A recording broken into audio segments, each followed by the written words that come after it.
नमस्कार बच्चों, स्वागत है आपका मेरे YouTube चैनल पे। मैं आपके सामने वर्कशीट नंबर 37 6 to 8 में जो आया हुआ है उसको हम डिस्कस करेंगे, जो कि डेट है हमारी 17 अगस्त 2020। ठीक है स्टूडेंट्स, तो यहाँ पर आपको हमेशा की तरह अपना नाम लिखना है और यहाँ आपको अपना क्लास टीचर का नाम लिखना है। ठीक है प्यारे बच्चों, तो वीडियो को स्टार्ट करेंगे। जो कि आपने देखा यहाँ पर तिरंगा झंडा लहरा रहा है और साइड में यहाँ पर एक काइट बनी हुई है जिसको हम पतंग भी बोलते हैं हिंदी के अंदर। तो सब्जेक्ट हमारा ये है, हिंदी में मैं आपको डिस्कस करूँगा। ठीक है बच्चों, और वीडियो को स्टार्ट करने से पहले सब्सक्राइब जरूर कर ले, जिससे कि आपके कोई भी वर्कशीट या कोई भी वीडियो मिस ना हो। उसके साथ एक बेल आइकन होगा, उसको जरूर प्रेस कर ले। ठीक है बच्चों, तो वीडियो को शुरू से लेके लास्ट तक सुनना है, जिससे कि कोई भी छोटे से छोटा पॉइंट आपका मिस ना हो जाए। तो स्टार्ट करते हैं। देखिए यहाँ पर लिखा हुआ है, जो तिरंगा झंडा बहुत ही प्यारा झंडा हमारा लहरा रहा है। तो प्यारे बच्चों, आप सभी ने, क्योंकि आज 17 अगस्त है, स्वतंत्रता दिवस 2 दिन पहले खुशी से मनाया होगा। आपने इस दिन पतंगे भी उड़ाई होगी। 15 अगस्त को जनरली पतंगे बहुत ज़्यादा उड़ाई जाती है, जैसे कि आप एग्जाम्पल के तौर पे देख सकते हो, ये जो पतंग बनाई हुई है। ठीक है बच्चों, परंतु पतंग की डोर खरीदते समय हमें इस बात का विशेष ध्यान रखना चाहिए कि डोर प्लास्टिक की ना हो। तो ये आपको ध्यान रखना है कि जो डोर होती है हमारी, जिससे पतंग हम जोड़ते हैं, तो वो जो डोर है उसमें आपको ध्यान रखना है, विशेष ध्यान रखना है कि जो डोर है वो प्लास्टिक की नहीं होनी चाहिए। क्योंकि उसके कुछ कारण हैं, क्योंकि उससे कई पक्षियों को नुकसान पहुंच सकता है। वो कैसे पहुंचेगा वो हम देखेंगे। ऐसी खुशी किसी काम की जो किसी को दुख पहुंचाए, ऐसी खुशी किसी काम की नहीं है जो किसी को दुख पहुंचाए। जैसे कि आप खुशी की वजह से आप पतंग उड़ा रहे हो, मगर दूसरे को नुकसान पहुंच रहा है, तो ऐसी खुशी का क्या काम। ठीक है बच्चों, तो पक्षियों की उड़ान में बाधा मत बनिए, पतंगों को उड़ाइए और आनंद लीजिए।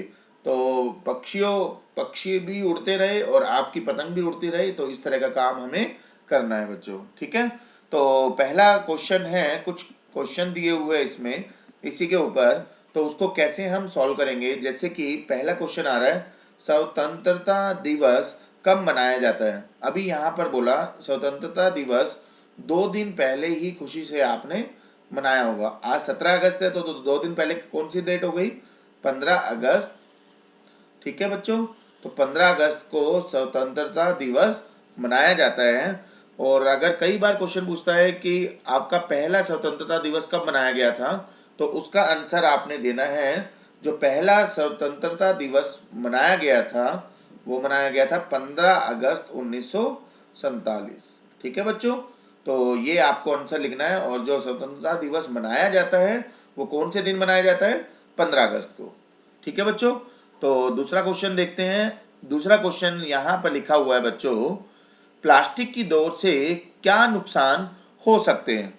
तो प्लास्टिक की डोर ऊपर बोली गई थी कि पतंग आप उड़ाइए, मगर जो डोर है, मतलब जिससे पतंग बांधी जाती है, वो प्लास्टिक की नहीं होनी चाहिए। क्यों नहीं होनी चाहिए वो हमें रीजन यहाँ पर बच्चों लिखना है। ठीक है, तो यहाँ पर मैंने लिखा हुआ है बच्चों कि दिल्ली में पतंगबाजी, पतंगबाजी का मतलब यही है कि पतंग जो उड़ाई जाती है वो 15 अगस्त के अलावा तीज और रक्षाबंधन के मौके पर भी होती है।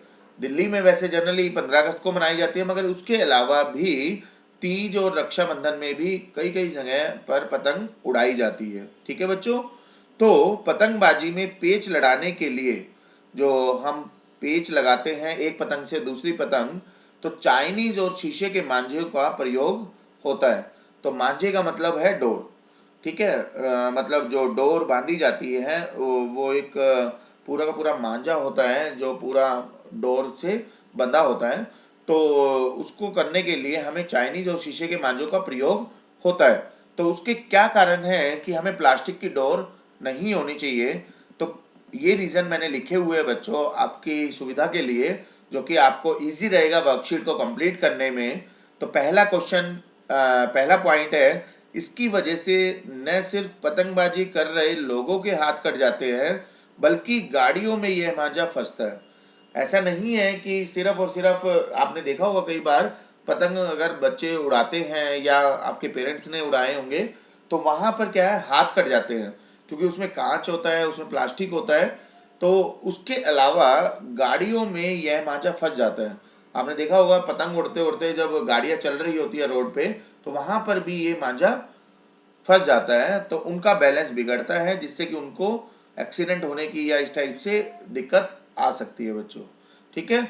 दूसरा है, बाइकर को चोट लगती है और हादसे में मौत तक हो जाती है। जो बाइक चला रहे होते हैं रोड पे, उनको भी चोट लगती है, क्योंकि देखो मांझा फंसेगा और वो स्पीड में है, तो उसमें क्या है कि वहां पर भी दिक्कत आ सकती है। ठीक है बच्चों, अगर वो प्लास्टिक का है तो। तीसरा पॉइंट है, यहाँ पर आपको ये पॉइंट नहीं लिखना है, ये सेकंड पॉइंट हो जाएगा, ये थर्ड पॉइंट हो जाएगा और ये फोर्थ हो जाएगा बच्चों। ठीक है। तो तीसरा पॉइंट है, इसके अलावा हर साल सैकड़ों पंछी मांझे की चपेट में आकर जख्मी हो जाते हैं। आप अगर पतंग उड़ाते हो और वो अगर प्लास्टिक की है, तो उसमें जो पक्षी उड़ रहे होते हैं आसमान में और वहीं पर ही पतंग उड़ती है, तो उससे होता क्या है, काफ़ी सैकड़ों में, काफ़ी मात्रा में जो पक्षी है वो जख्मी हो जाते हैं। तो उसका भी हमें ध्यान रखना है बच्चों। और फोर्थ पॉइंट है, शीशे आदि से बने मांझे पर्यावरण को भी नुकसान पहुंचाते हैं।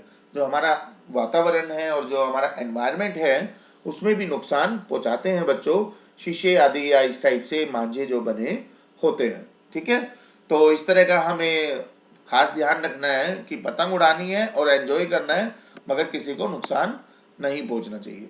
तो दिल्ली में इस तरह के मांझों पर प्रतिबंध है। तो दिल्ली में सिर्फ कॉटन के मांझे से पतंग उड़ाई जा सकती है। कॉटन का मांझा होता है जो धागे से बनाई जाती है, कॉटन मतलब रुई। तो मतलब इस टाइप से, जो इस टाइप के मांझे होते हैं, उसी से आप पतंग उड़ाइए तो ज़्यादा अच्छा लगेगा और किसी को नुकसान भी नहीं पहुंचेगा। ठीक है बच्चों। तो इस तरह से आपको दूसरे क्वेश्चन का आंसर लिखना है। तीसरा प्रश्न है आपके सामने, आप एक पतंग का चित्र बनाइए। यहाँ पर आपको चित्र बनाना है। तो चित्र किस फॉर्म में आप बनाओगे, जैसे कि मैंने यहाँ पर बनाया हुआ है, इसी को आप ड्रॉ करके अपने हाथ से बनाना है। तो मैं आपको दिखा रहा हूँ कि पतंग कैसी बनी हुई है। तो तीसरे का आंसर है, जैसे कि आप ये देख पा रहे हो, इसी टाइप से आसमान में अलग अलग तरह की पतंग बनाई जाती है। तो इसको कैसे बनाओगे आप, ड्रॉ कैसे करोगे बच्चों, तो इसको सिंपल ऐसे आपको ड्रॉ करना है। यहाँ पर ये बहुत ही सिंपल तरीके से मैं आपको बता रहा हूँ। ठीक है बच्चों, इस तरीके से बनाना है। और यहाँ पर देखिए बच्चों, इस तरीके से बनाना है, तो ये पतंग आपकी बन जाएगी। ठीक है। और यहाँ पर बच्चों आपको इस तरह से ये थोड़ा सा डिजाइन बना देना है। ये जैसे ये डिजाइन बना रखा है, यहाँ पर आप ये ड्रॉ कर सकते हो और यहाँ पर आपको कलर करना है। ये कलर आपका हो जाएगा जिस तरह से मैं कलर कर रहा हूँ। जैसे कि ये ब्लू कलर का है, तो यहाँ पर ब्लू कलर का कलर कर दोगे आप। ठीक है। ठीक है बच्चों, इसी तरह से आपको वाइट कलर का कलर करना है। वाइट कलर तो है ही यहाँ पर ऑटोमेटिकली। उसके बाद है यहाँ पर रेड कलर, तो यहाँ पर बच्चों आपको रेड कलर कर देना। तो इस टाइप से आपकी ये थोड़ा सा डिजाइन बन जाएगा पतंग का। ठीक है बच्चों, तो इस टाइप से आपको ड्रॉ करके दिखाना है पतंग को, और बड़े अच्छे से आपको इस त्यौहार को मनाना है। ठीक है प्यारे बच्चों। तो ये थी आपकी वर्कशीट नंबर 37। इसको हमने डिस्कस किया वन बाय वन, हर एक क्वेश्चन को हमने डिस्कस किया। 3 क्वेश्चन यहाँ पर स्वतंत्रता दिवस के ऊपर दिए गए थे, और इसको आपको अच्छे से मनाना भी है और अच्छे से पतंग भी उड़ानी है। जैसे कि ये पतंग यहाँ पर भी दी हुई है, ये भी एग्जाम्पल आपका पतंग का हो सकता है। ठीक है, जो तीसरा प्रश्न यहाँ पर पूछा गया था। तो इसी तरह से मैं वर्कशीट लाता रहूँगा और सॉल्व करता रहूँगा। तो सब्सक्राइब जरूर करें, जिससे कि आपको जितनी भी वर्कशीट्स हैं वो टाइमली सॉल्यूशन मिलता रहे। तो अगली वर्कशीट में मिलेंगे बच्चों। Thank you, thanks to all.